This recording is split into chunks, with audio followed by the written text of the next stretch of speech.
I flew through Hurricane Ian. Go to TikTok to see more, but I'll tell you about it first.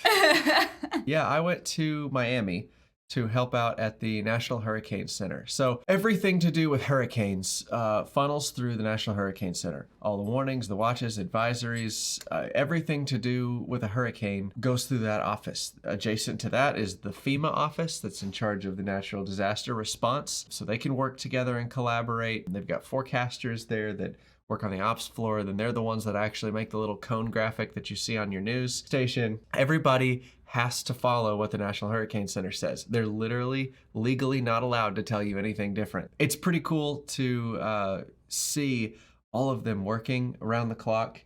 It was just incredible. And it was really cool to see that they were like waiting on the reports that our airplane has to come in. Like I knew that they used our data, but I didn't realize that they were literally waiting on the edge of their seat for it. And before they hit publish on their next discussion, they wanted to see what the airplane was seeing before they hit publish. Yeah. So that was really, really cool. I tried to make as much content there as I could. I've got a YouTube video coming out this week, a little bit more about it. But it was really cool to see things from that angle. Got to make friends with some of the forecasters, really cool people over there. And then we saw Hurricane Ian it started off as just a little low pressure system on the computer models.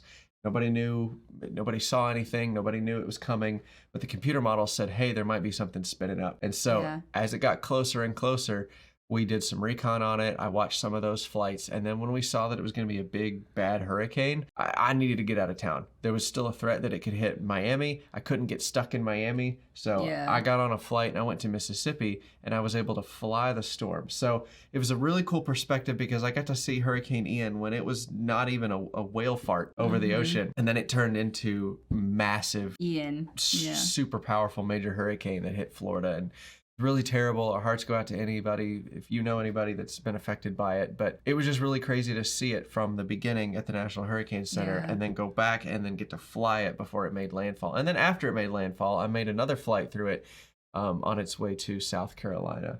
So it passed over Florida, went back out into the Atlantic for a little bit, and then turned back in toward land.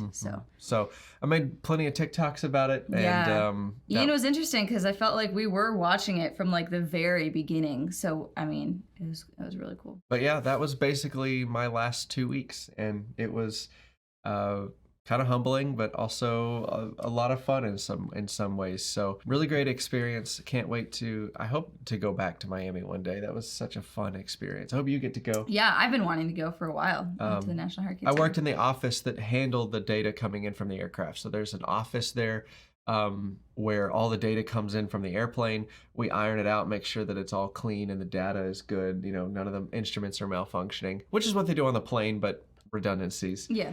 And then I hand all that information to the forecasters, and then they very spiritedly take the data and adjust their forecasts. So it's a really cool experience. But yeah, he got lots of good footage while he was flying too. So if you want to see what the center of the eye looks like when you pop out from the eye wall, and kind of what the radar looked like while they were flying it, he captured a lot of that in his TikToks.